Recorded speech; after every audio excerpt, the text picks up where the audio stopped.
Portrait of our doom.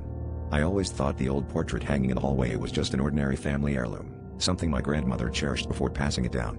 But last week, I noticed it was subtly different as I stepped back into the room. My sister, who should have been smiling, now wore a frown, and a dark shadow seemed to loom over her shoulder.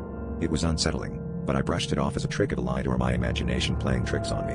That was until the next day when my brother's expression shifted to one of sheer terror, and I couldn't shake the feeling that something was terribly wrong. Determined to get to the bottom of this eerie phenomenon, I set up my phone to record a time-lapse of the portrait while I was away.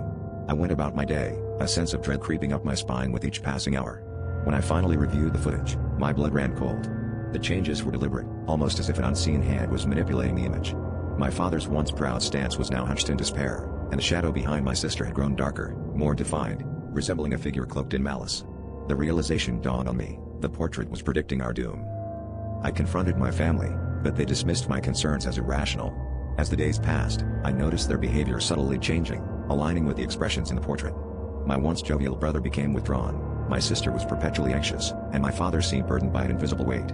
Desperate, I researched our family history and discovered a chilling legend about an ancestor who dabbled in dark arts, binding a spirit to a portrait as a means of foretelling the family's fate. Panic set in as I realized the portrait was not just predicting but sealing our destiny. The final revelation came when I noticed my own reflection in the portrait, now etched with a look of horror and resignation. That night, the shadow stretched beyond the frame, creeping into our lives, claiming us one by one. The portrait was not merely a warning, it was a curse, and by the time I understood its power, it was too late to escape. As I record this, I feel the darkness closing in, knowing that soon, I will be nothing more than another sorrowful face in the grim family portrait, my fate sealed as surely as the brush strokes on the canvas.